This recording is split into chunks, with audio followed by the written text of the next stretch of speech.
오늘은 민수기 13장 1절에서 14장 10절까지 말씀 보겠습니다. 지난주에 봤었던 민수기 12장에서의 말씀에서는 이제 미리암과 아론이 모세를 비방을 했죠. 그것은 곧 하나님을 비방한 것과 같았습니다. 하지만 하나님은 온유한 모세, 그리고 하나님께 늘 충성된 그 모세를 하나님은 사랑하셨습니다. 하지만 우리는 또 알고 있죠. 모세보다 더 온유하신 분, 모세보다 더 하나님께 충성하신 분이 있으십니다. 바로 예수님이십니다. 십자가의 고난을 끝까지 감당하신 온유하시고 충성되신 예수님, 항상 예수님을 기억하시며 감사해하는 우리 모두가 되어야겠습니다. 이렇게 미리암과 아론이 모세를 비방했던 곳은 하세롯이라는 곳이었어요. 바란 광야에 어디쯤에 있었던 그 하세롯이었죠. 근데 오늘 13장의 말씀은 이제 가데스 또는 가데스 바네아라는 곳이에요.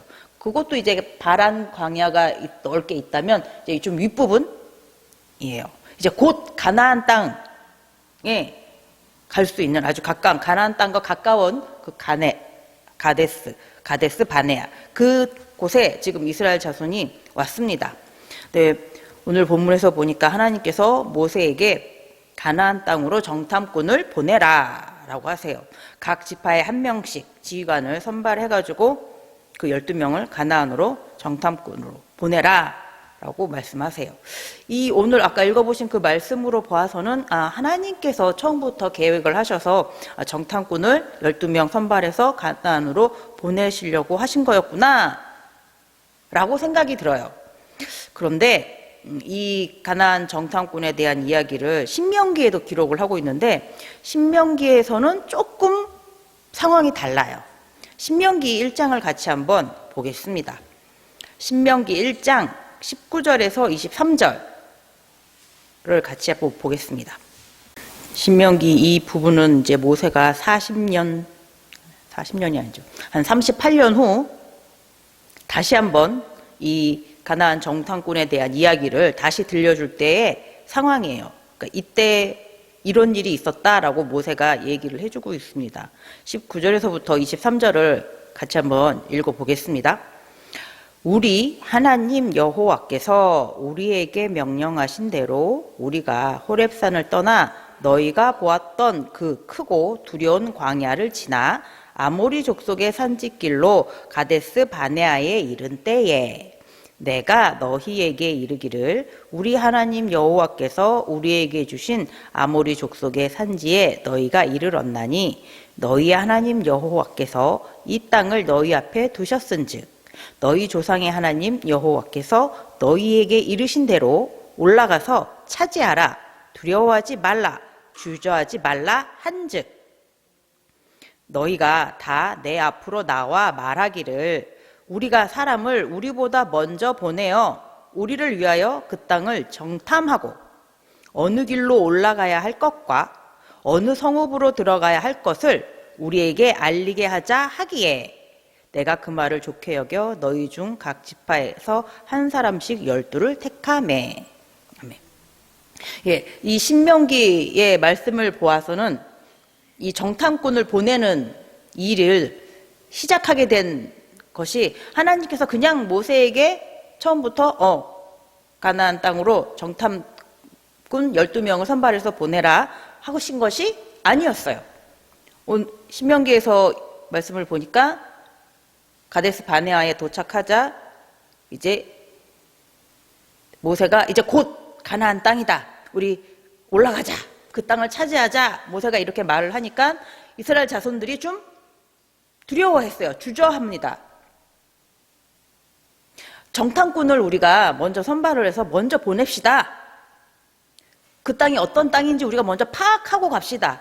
어느 길로 올라가는 것이 수월할지, 어느 성읍으로 먼저 들어가는 것이 우리가 전쟁할 때, 싸움할 때 좀 유리할지 그런 것 좀 파악해보고 갑시다. 먼저 정탐꾼을 보냅시다 라고 먼저 이스라엘 자손들이 제안을 한 거예요. 정보를 좀 먼저 얻고서 이제 가자. 뭐 이스라엘 자손들은 많이 궁금했겠죠. 가나안 땅, 젖과 꿀이 흐르는 땅이라고 했는데 정말 젖과 꿀이 흐르는 땅이 있는 것인지, 그동안 우리는 뭐 광야길만 왔는데 정말 저것은 광야가 아니라 정말 젖과 꿀이 흐르는 아름다운 땅인지, 그리고 그 사람들은 얼마나 많이 살고 있는지, 그 사람들이 얼마나 체격이 좋은지, 우리가 과연 그들과 싸워서 승산이 있는지, 뭐 그런 것들 굉장히 궁금했을 것입니다. 이제 막상 이제 가나안 땅이 다가왔다라고 하니까 조금 이것저것 생각할 것들이 많아졌어요. 모세도 그 이스라엘 자손들의 생각을 이해했습니다. 하나님께서도 이해하셔서 받아들이셨어요. 그래서 이제 12를 택하라라고 하셨어요. 뭐 당연히 그런 생각이 들 수 있겠죠. 과연 그곳이 어떤 곳인지 먼저 알아보고 가고 싶어 할 수 있을 것입니다. 하지만 거기서 중요한 것이 하나 빠졌어요. 바로 이스라엘 자손은 지금 누구와 함께 가고 있다라는 것, 하나님과 함께 가고 있다라는 것을 빠뜨렸어요. 이스라엘 자손들이 지금 이 가데스 바네아까지 오게 된 것은 하나님께서 인도하셨기 때문에 지금 여기에 와 있는 것입니다. 길도 제대로 나 있지 않는 그 광야길을 하나님께서는 정확하게 인도하셔가지고 이 가데스 바네아까지 도착하게 하셨습니다. 그러니 그 가나안이 어떻게 생겨 있는지, 어느 길로 들어가야지 되는지, 그것도 하나님께서는 너무나 잘 알고 계실 거예요. 그러니까 지금처럼 하나님의 말씀만을 따라서 그냥 나아갔으면 되는 거죠. 가나안으로 그냥 들어갔으면 되는 거예요. 여기서 이렇게 멈추고 정탐꾼을 보내자라고 할 필요가 사실은 없는 거예요. 근데 정탐꾼을 먼저 보내자라고 이스라엘 자손들이 말을 한다라는 것은 하나님의 그 말씀이 다 믿어지지가 않는다는 거죠. 여기서부터는 우리가 좀 더 우리의 지혜를 모아가지고 이렇게 계획을 짜가지고 좀 더 좋은 길로 가고 좀 더 좋은 마을로 들어가고 그렇게 해야지 될 것 같다라는 거죠. 하나님의 말씀에 다 순종할 수 없다라는 그런 의미가 됩니다. 하나님께서도 그런 이스라엘 자손들의 생각을 충분히 다 들으셨을 겁니다. 하지만 하나님께서 이스라엘 자손들의 그 생각을 반영하셔서 그 정탐꾼을 보내는 것을 허락하십니다. 그래서 모세가 각 지파마다 한 명씩을 선별해가지고 정탐꾼을 보냅니다. 루벤 지파에서는 삭굴의 아들 삼무아, 시몬 지파에서는 호리의 아들 사밧, 유다 지파에서는 여분네 아들 갈렙, 이사갈 지파에서는 요셉의 아들 이갈, 에브라임 지파에서는 눈의 아들 호세아. 호세아가 여러분들이 아시는 여호수아죠. 모세는 여호수아라고 이제 불렀습니다.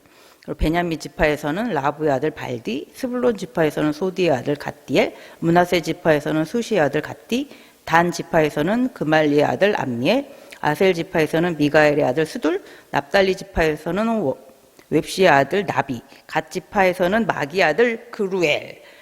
생소한 이름이네요.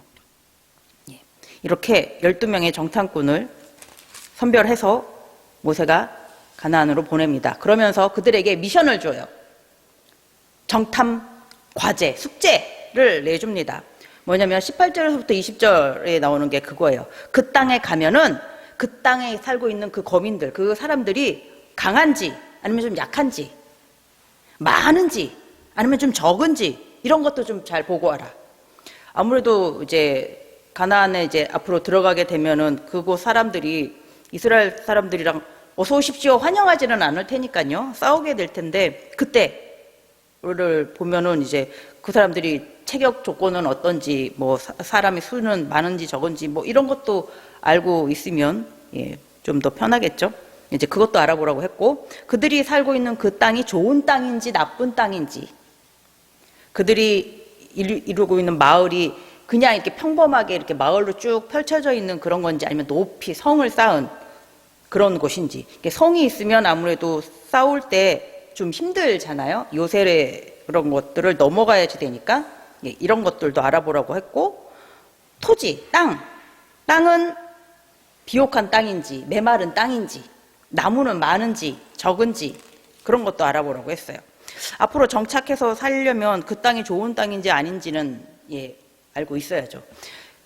그리고 하나님께서 틀림없이 그 땅을 젖과 꿀이 흐르는 땅이다라고 말씀을 하셨으니까 그 땅이 어느 정도 좋은 땅인지 알아보기 위해서 그 땅에서 나오는 실과를 가지고 와라라고 이렇게 정탐 과제를 내줬습니다. 정탐꾼들이 그 과제를 가지고 이제 가나안으로 올라갔습니다. 헤브론까지 올라갔다라고 22절에 나와 있죠. 근데 헤브론이 어디쯤이냐면 이 시내 반도 제일 아래가 시내산이 있는 곳이었잖아요. 거기서 광야가 있고 바란 광야가 있고 바란 광야 끝에 가데스 바네아가 있고 그러면 이쪽이 사해바다예요. 헤브론은 그 사해바다 한 중간쯤 위치, 사해바다 끝쯤이 이제 예루살렘이잖아요. 그러니까 거의 이제 예루살렘 가까이까지도 간 거예요. 창세기에서 자주 나오는 곳이 헤브론이라는 지역이에요. 창세기 35장 27절에 보면 야곱이 기럇 아르바에 마므레로 가서 그의 아버지 이삭에게 이르렀으니 기럇 아르바는 곧 아브라함과 이삭이 거류하던 헤브론이더라. 마므레 상수리 나무, 막벨라 굴 이런 거 기억나시죠? 헤브론은 사라, 아브라함, 이삭이 장사된 곳이죠. 그러니까 아브라함에게 하나님께서 약속하셨던 그 약속의 땅에 이제 진짜 그 아브라함의 후손들이 들어왔어요. 정탐꾼들은 그 가나안 땅을 두루두루 다니면서 보았습니다. 그리고 에스골 골짜기에서 포도 송이를 가지채 땄습니다. 근데 얼마나 가지가 포도 송이가 크게 열렸는지 사람 둘이 막대기에 엮어가지고 그 포도 송이를 가지고 왔습니다. 석류도 가져오고 무화과도 가져왔습니다. 그렇게 40일간 그 가나안 땅을 다 정탐하고서 이제 이 정탐꾼들이 다시 이스라엘 자손들이 있는 그 가데스로 돌아왔습니다. 그래서 이제 모세와 이스라엘 사람들에게 이제 보고를 합니다. 그 땅은 정말 하나님의 말씀대로 젖과 꿀이 흐르는 땅이다. 우리가 지금 가지고 온 이 실과를 봐라. 이 과일을 봐라. 얼마나 크고 풍성하냐. 그리고 그 땅에는 많은 사람들이 살고 있었다. 그 사람들은 아주 크다. 아주 힘이 강하다.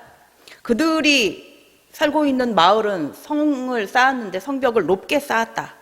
힘이 크고 아주 견고한 성들이다. 아말렉 사람들은 좀 남쪽에 살고 있었고 여부스 사람과 아모리 사람 좀 산 쪽에 살고 있었고 가나안 사람들은 해변가나 아니면 요단 강가 이런 쪽에 살고 있었다. 이렇게 보고를 합니다. 그러니까 많은 사람들이 살고 있다라는 거죠. 그리고 그 사람들은 굉장히 체격이 크고 좋았다. 이런 말들을 합니다. 자, 이제 우리가 그곳에 올라가게 되면은 그들과 싸워야 하는데 많은 사람들이 살고 있다라면은 그만큼 싸우기가 버거워질 수 있겠죠. 그 사람들이 체격이 크고 하다면 더 싸워야지 할 때 좀 힘들어질 수 있을 것입니다. 이런 얘기를 이제 이스라엘 자손들이 들은 거예요. 그곳에서는 사람들이 굉장히 많이 살고 있다. 아주 키가 크다. 그곳의 성읍은 아주 높고 아주 견고하다. 그런 얘기를 이스라엘 자손들이 이제 들으니까 웅성웅성 한 거죠. 예. 이스라엘 자손들이 막연하게 상상했던 그 가나안과 지금 12명의 정탐꾼들이 보고 온 것을 들으니까 좀 생각들이 많아졌습니다. 웅성웅성 거리는 소리가 있었을 거예요. 자, 그래서 갈렙이 사람들을 조용히 시킵니다. 30절에 갈렙이 모세 앞에서 백성을 조용하게 하고 이르되 우리가 곧 올라가서 그 땅을 취하자. 능히 이기리라. 갈렙은 말합니다. 사람들이 좀 웅성웅성 거리죠. 그쪽 사람들이 키가 크다. 그쪽 성읍이 높다.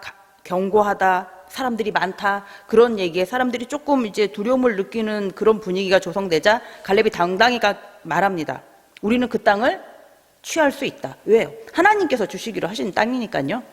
올라가자 라고 갈렙이 얘기합니다. 그때 나머지 10명의 정탐꾼들이 부정적으로 말을 합니다. 31절에서부터 보면은 그와 함께 올라갔던 사람들은 이르되 우리는 능히 올라가서 그 백성을 치지 못하리라. 그들은 우리보다 강하니라.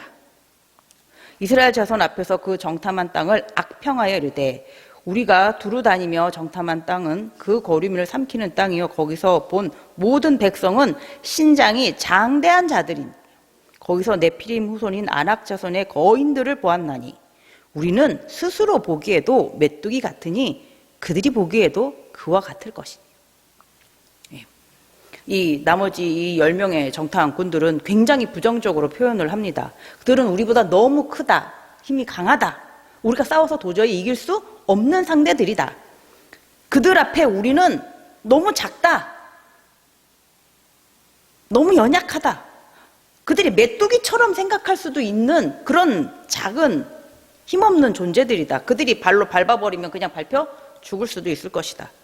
우리는 그들과 싸우면 다 죽는다. 예, 그렇게 아주 부정적으로 얘기를 합니다. 이 말을 듣고서 이스라엘 백성들이 통곡을 합니다. 1시간 정도 통곡을 하는 것도 아니고 밤새도록 통곡을 합니다. 너무너무 슬픈 거죠. 절망스러운 거죠. 꿈에 부풀어 있었을 텐데요. 그렇죠? 가나안 땅에 들어가면. 근데 정말 젖과 꿀이 흐르는 땅이 바로 눈앞에 있는데 그 땅에 사는 사람들이 너무 많다? 너무 크다?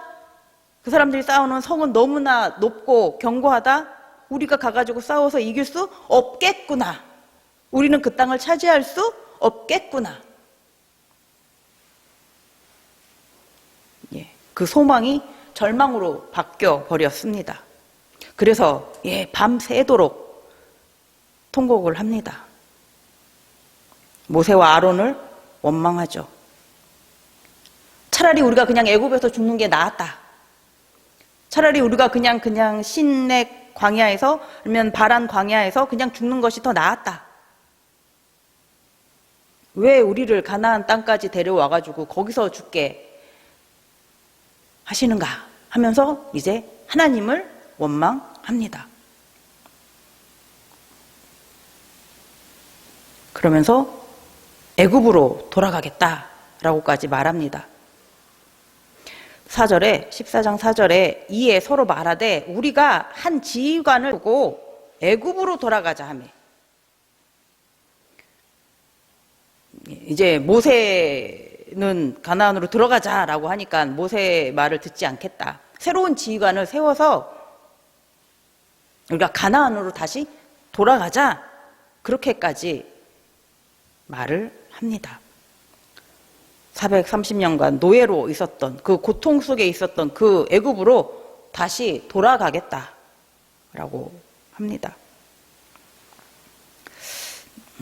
이것은 그 땅에서 이스라엘 자손을 구원해내신, 그리고 약속의 땅 가나안을 주시겠다라고 하신 이 하나님의 말씀을 믿지 못하는 거죠. 모세와 아론은 땅에 엎드려서 그냥 이스라엘 자손들을 진정시키죠. 그리고 갈렙과 여호수아는 자기들의 옷을 찢으면서 이스라엘 자손들에게 호소를 합니다. 14장 7절에서 9절까지 같이 읽어보겠습니다. 이스라엘 자손의 온 회중에게 말하여 이르되 우리가 두루 다니며 정탐한 땅은 심히 아름다운 땅이라. 여호와께서 우리를 기뻐하시면 우리를 그 땅으로 인도하여 들이시고 그 땅을 우리에게 주시리라.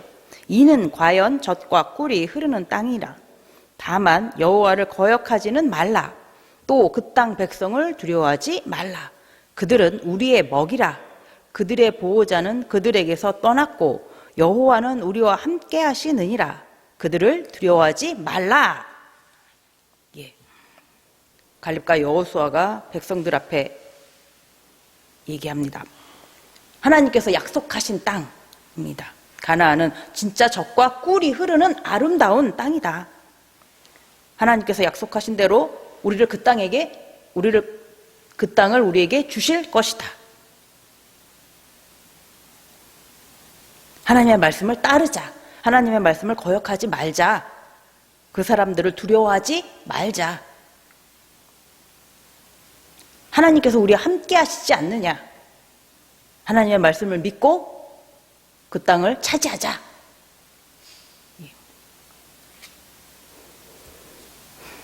하지만 이스라엘 자손들은 이 갈렙과 여호수아의 이 말도 듣지 않습니다. 온 회중이 그들을 돌로 치려고 합니다. 하나님께서는 이스라엘 자손을 이 약속의 땅 가나안으로 데려가기 위해서 애굽을 나오게 하셨습니다. 출애굽기 3장 8절에 보면 내가 내려가서 그들을 애굽인의 손에서 건져내고 그들을 그 땅에서 인도하여 아름답고 광대한 땅, 젖과 꿀이 흐르는 땅, 곧 가나안 족속, 헷 족속, 아모리 족속, 브리스 족속, 히위 족속, 여부스 족속의 지방에 데려가려 하노라. 이스라엘 자손은 모세에게 처음부터 이 말을 들었을 겁니다. 그 땅에는 이미 여러 민족이 살고 있었습니다. 하지만 하나님께서 그 땅으로 이스라엘 자손을 인도하실 것이다. 그 땅을 차지하게 주실 것이다. 라는 말씀을 따르면서 같이 애굽을 나왔습니다. 하나님께서 애굽의 장자가 죽을 때 이스라엘 자손은 어린 양의 피 안에서 죽지 않도록 지켜주셨고 홍해도 건너게 해주셨고 광야에서도 물을 주시고 만나를 주시고 메추라기를 먹을 수 있게 해주셨고 낮에는 구름 기둥으로 밤에는 불 기둥으로 하나님께서 보호해 주셨습니다. 성막을 세우게 하셨고 하나님께서 항상 성막과 함께 이스라엘 자손과 함께 그렇게 1년을 넘게 계셨습니다. 그리고 바로 지척에 약속의 땅 가나안이 있습니다. 그리고 정말 그 가나안 땅은 하나님께서 말씀하신 것과 같이 젖과 꿀이 흐르는 풍요로운 아주 아름다운 땅이었어요. 그러니까 지금까지 하나님의 말씀에 따라서 그 광야길을 왔던 것처럼 그냥 하나님의 말씀에 따라서 나아가기만 하면 됩니다. 그런데 이제 바로 이 가나안 땅을 바로 앞에 두고서 이스라엘 자손들이 들어가기를 두려워합니다. 그 10명의 정탐꾼의 말을 듣고서 가나안 땅에 들어가기를 두려워합니다. 그 땅을 주시겠다라고 하신 하나님의 말씀은 기억하지를 않습니다. 하나님의 말씀보다 사람의 말, 사람이 본 것, 그것을 더 이스라엘 자손들이 믿고 있습니다.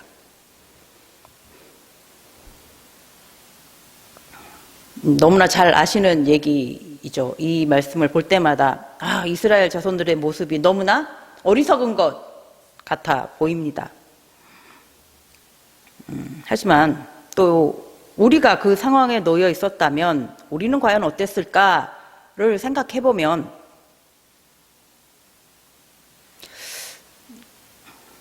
우리의 믿음도 장담하지는 못할 것 같습니다. 우리도 날마다 하나님의 말씀을 의지하면서 그렇게 승리하는 삶을 기대하면서 살아가고 있는데 가끔 우리 눈앞에는 만나고 싶지 않은 그런 시련이라는 존재가 떡하니 나타납니다. 아주 거대한 벽처럼 우리 앞을 가로막는 일들이 생깁니다. 때로는 골리앗같이 우리를 향해서 공격해 올 때도 있습니다. 그럴 때 우리는 눈앞에 보이는 그 벽을 보고 두려워합니다. 낙심하고 절망합니다. 하나님을 먼저 찾기보다는 사람을 찾고 세상의 지혜를 먼저 찾을 때도 있습니다. 사무엘상 17장 47절 같이 한번 보겠습니다. 또 여호와의 구원하심이 칼과 창에 있지 아니함을 이 무리에게 알게 하리라. 전쟁은 여호와께 속한 것인즉 그가 너희를 우리 손에 넘기시리라. 아멘. 예, 다윗이 골리앗 앞에 서서 이렇게 말합니다. 다윗은 이때는 아직은 좀 어린 소년이었고 골리앗은 키가 한 3m 정도 되는 6규빗하고서 한 뼘이라고 했으니까 한 290cm 아니면 3m 정도 되는 거인이었죠. 거기에 투구도 쓰고 갑옷도 입고 창으로 무장을 했습니다. 하지만 다윗은 손에 막대기랑 돌멩이 5알, 이 정도 있었습니다. 그렇게 눈으로 딱 보아서는 다윗이 골리앗에 대항한다라는 건 적수가 될 수 없을 만큼 절대적으로 다윗이 불리하죠. 하지만 다윗에게는 혼자가 아니에요. 다윗은 하나님과 함께 있었습니다. 그래서 결국 투구도 갑옷을 입고 창과 방패로 중무장했던 골리앗을 다윗이 돌멩이로 쓰러뜨렸습니다.